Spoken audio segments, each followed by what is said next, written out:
Hello বন্ধুরা, village cooking with blogging চ্যানেলে আপনাদের সবাইকে আবারও একবার ওয়েলকাম জানাচ্ছি আরও একটি নতুন রেসিপি দেখার জন্য।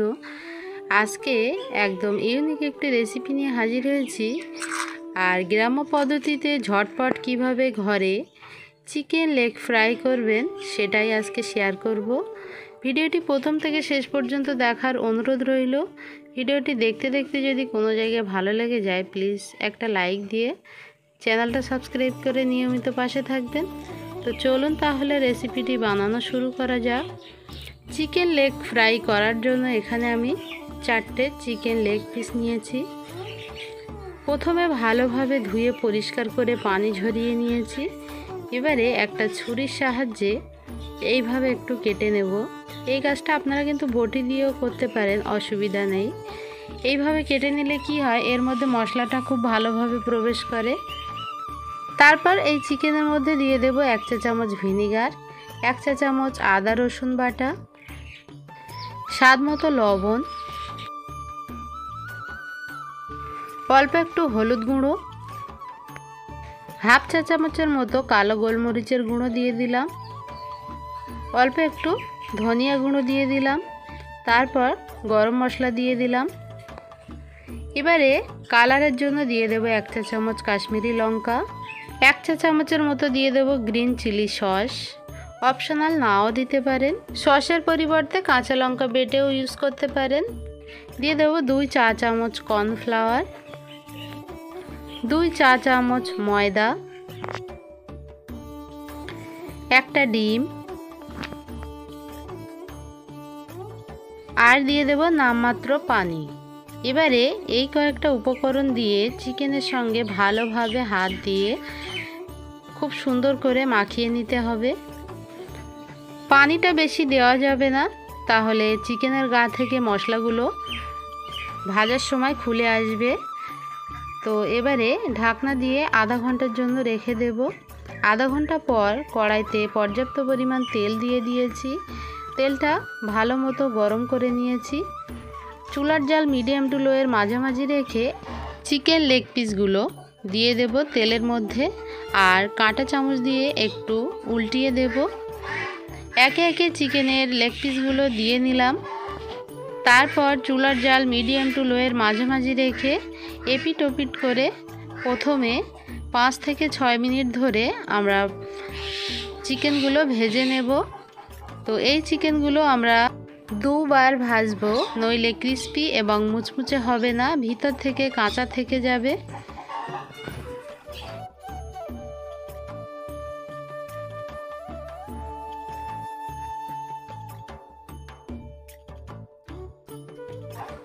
প্রথমবারে চিকেনগুলো 5 থেকে 6 মিনিট ধরে আমরা ভেজে নিয়েছি। এবারে একটা ঝাঁঝরির সাহায্যে তেল থেকে চিকেনের টুকরোগুলো তুলে ভালো মতো ঠান্ডা করে নেব। তারপর আবারও আমরা একবার এটাকে ফ্রাই করব। দ্বিতীয়বার আমরা চিকেনটা যখন ভাজবো তখন অবশ্যই কিন্তু তেলটা হাই হিটে গরম করে তারপর চিকেনের টুকরোগুলো দিতে হবে, নইলে চিকেনের গা থেকে এই যে একটা লেয়ার আছে সেটা খুলে আসবে। তো আবারও আমরা 2 থেকে 3 মিনিট ধরে চিকেনগুলোকে ভেজে নেব। তো ভাজা হয়ে গেছে, এবারে তেল থেকে উঠিয়ে নিচ্ছি। এই অবস্থাতে আপনারা কিন্তু সসের সঙ্গে পরিবেশন করতে পারেন। আমি একটু স্পাইসিভাবে আপনাদেরকে দেখাবো।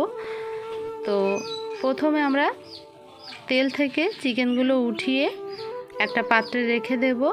কড়াইয়ের তেলটা অন্য একটা পাত্রে ঢেলে নেব। আর যে তেল দিয়ে আমরা চিকেন ভেজেছি সেখান থেকে অল্প করে তেল নিয়ে আবারও কড়াইতে দিয়ে দিলাম। এরপর ওই তেলের মধ্যে দিয়ে দেব একটা কুচানো লঙ্কা এবং 8 থেকে 10 কোয়ার মতো কুচানো রসুন। তারপর দিয়ে দেব টমেটো সস। একটু নেড়েচেড়ে মিশিয়ে নেব। চুলার জাল কমিয়ে রাখতে হবে। তারপর এখানে দিয়ে দেব চিলি গার্লিক সস। তো এটা অপশনাল, না চাইলে না দিতে পারেন। আর সামান্য একটু পানি দিয়ে এই সসটা আমরা রান্না করে নেব। তো সসটা আমাদের রান্না হয়ে গেছে। এবারে সেই ভেজে রাখা চিকেনের টুকরোগুলো আমরা দিয়ে দেব। সসের মধ্যে চিকেনের টুকরোগুলো দিয়ে খুব সুন্দরভাবে নেড়ে চেড়ে রান্না করে নেব। তো দেখলেন তো কত সহজেই একদম রেস্টুরেন্টের মতো ফ্রাইড চিকেন রেডি হয়ে গেছে। এটা খেতে ভীষণই সুস্বাদু। অবশ্যই কিন্তু আপনারা বাড়িতে ট্রাই করবেন, আর কেমন হয়েছিল খেতে কমেন্ট করে আমাকে জানাতে একদমই ভুলবেন না। উপর থেকে একটু ধনিয়া পাতা কুচি দিয়ে দিলাম, আপনারা চাইলে এখানে স্প্রিং অনিয়নও দিতে পারেন, আমার কাছে নেই তাই ধনিয়া পাতা দিচ্ছি। তো এটা গরম গরম পরিবেশন করে নিচ্ছি। চেষ্টা করেছি ঘরোয়া উপকরণ দিয়ে রেস্টুরেন্টের স্বাদে ফ্রাইড চিকেনের রেসিপিটি শেয়ার করার। অবশ্যই কিন্তু আপনারা বাড়িতে এইভাবেই বানাবেন। তো আমার আজকের রেসিপি যদি ভালো লাগে প্লিজ একটা লাইক দেওয়ার অনুরোধ রইল। আর এরকম আরও নিত্য নতুন সহজ সহজ রেসিপি পেতে ভিলেজ কুকিং উইথ ব্লগিং চ্যানেলটা সাবস্ক্রাইব করে নিয়মিত পাশে থাকবেন।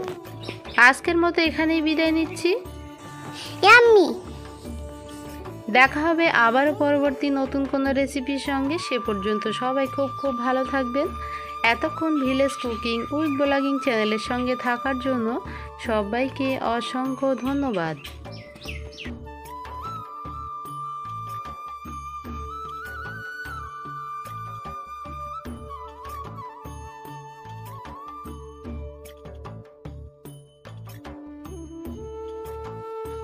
আমার আম্মু যেভাবে বাড়িতে বানিয়েছে আপনারা বাড়িতে বানাবেন, খুবই ভালো লাগবে।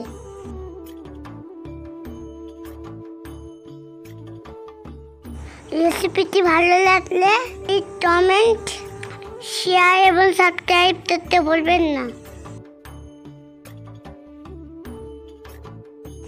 আমার আম্মুর চ্যানেলটা সাবস্ক্রাইব করে সবার পাশে থাকবেন বন্ধুরা। সবাই ভালো থাকবেন, বাই বাই।